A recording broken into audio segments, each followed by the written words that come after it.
Asia's latest boat people crisis goes back centuries to the migration of Rohingyas from Bangladesh to Myanmar. The Rohingya community has never been widely accepted in Myanmar. They are Muslim.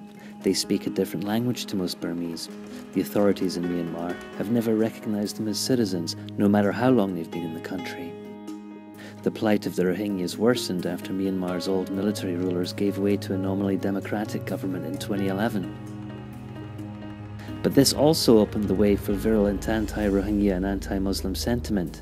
In 2012, well over 100 Rohingyas were killed in clashes with the majority Buddhist population.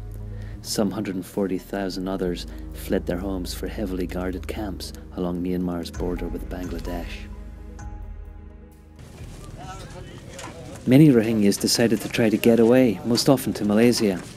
Thousands have made the perilous journey across the Bay of Bengal in rickety boats, paying hundreds of dollars to brokers to help them on their way. In many instances, they have been joined by migrants from Bangladesh.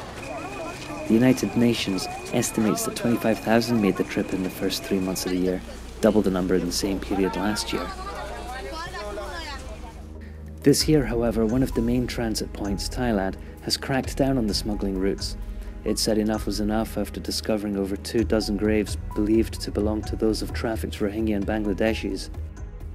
Smugglers had kept their human cargo in jungle camps for months, extorting money from relatives to enable their loved ones to complete the journey to Malaysia. Those who died of starvation and disease were left behind. Migrants' rights groups worry that thousands of people could be drifting off the coasts of Malaysia and Thailand. Many have been abandoned by their crews. Some of those who have made it ashore said they have been left with only minimal supplies. Malaysia, Thailand and Indonesia, meanwhile, are stepping up efforts to prevent the migrants from getting in, repairing engines and providing food if necessary. All three place the blame for the crisis firmly on Myanmar for its repressive policies.